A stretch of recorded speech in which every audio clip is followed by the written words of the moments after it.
song called Las Llamas de la Impotencia, which means the flames of impotence.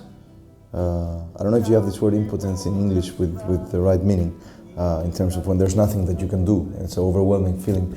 And I remember clearly being, I was in the studio mixing an album, and then I heard about this horrible fire, this accident in the prison in San Miguel in Santiago, and 81 prisoners were burnt to death, and the policemen didn't let them out.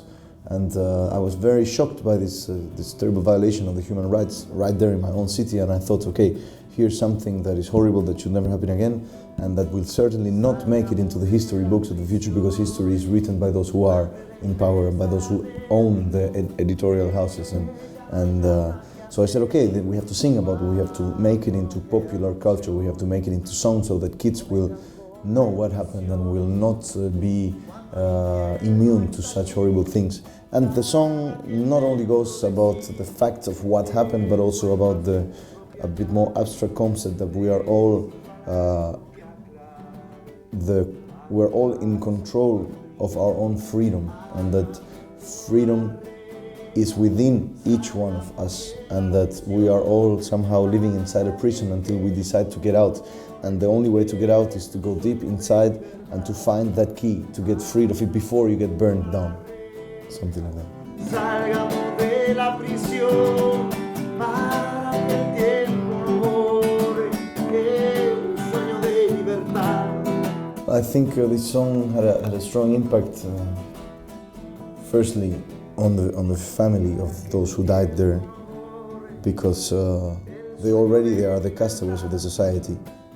People who are in jail in Chile, 9 out of 10 people who are in jail are the children of someone who was in jail.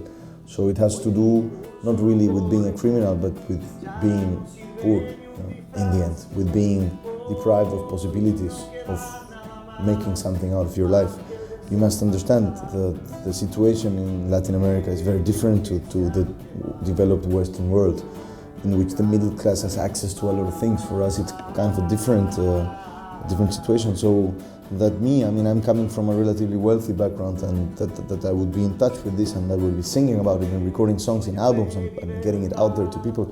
I think it resonates with a lot of people, but I don't do it. I don't start writing this song out of a need to connect with them, rather out of true and honest feeling that I get from knowing that this is going on right there, a couple of kilometers away from my home.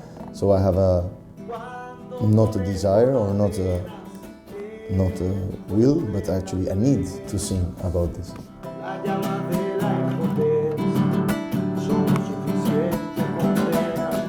Whenever people say, do you, they ask me, do you feel that it's like you're like singing the voice of a generation or something? I feel so absurd at that question. I feel so kind of, it's such a hype concept, where actually all that I'm doing is just being aware and being a part of my generation, nothing more, and realizing that I have a talent that I've been given and that I should be responsible therefore, and not be an asshole and just try and become rich and be a superstar or whatever and be living in the world of vanity and success, but actually use that in order to shed light in those places of society where there is darkness.